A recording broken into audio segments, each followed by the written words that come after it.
we have a particular obligation to examine the NSA in light of its tremendous potential for abuse. It has the capacity to monitor the private conversations of American citizens without the use of a bug or a tap. The interception of international communication signals sent through the air is the job of NSA, and thanks to modern technological developments, it does its job very well. The danger lies in the ability of the NSA to turn its awesome technology against domestic communications.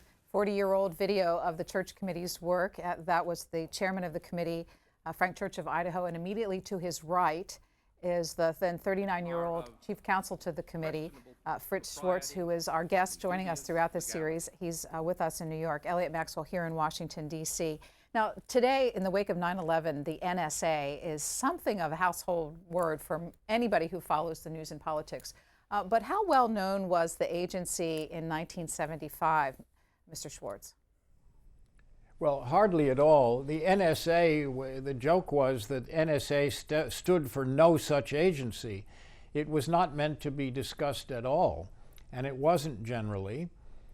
It was to have the hearings on the NSA was one of the most hard-fought issues within the committee. I think it was a quite close vote, and again, not at all on partisan lines, about whether we should or should not have a public hearing, and we decided to have a public hearing.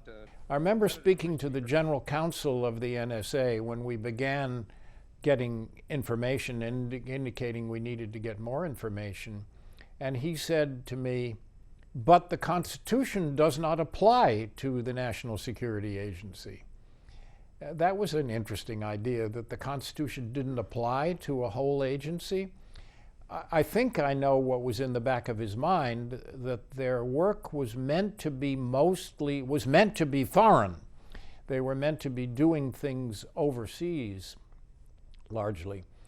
And my rejoinder to him was, of course the Constitution applies to the NSA when you're doing things that affect Americans and affect Americans within America.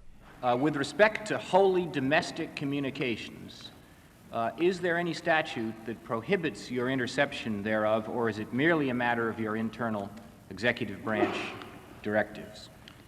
My understanding, Mr. Schwartz, is that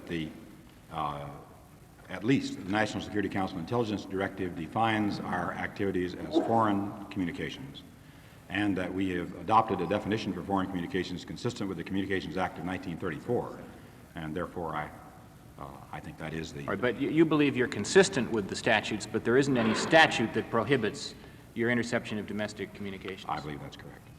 How to affirm the importance of the secret security agencies, how to make sure they don't go beyond their writ, and how to ensure that the rights of Americans are protected in a world in which there's danger, and by agencies that are by necessity secret, but also because they're secret are potentially dangerous to the rights of Americans and to the well-being of the United States.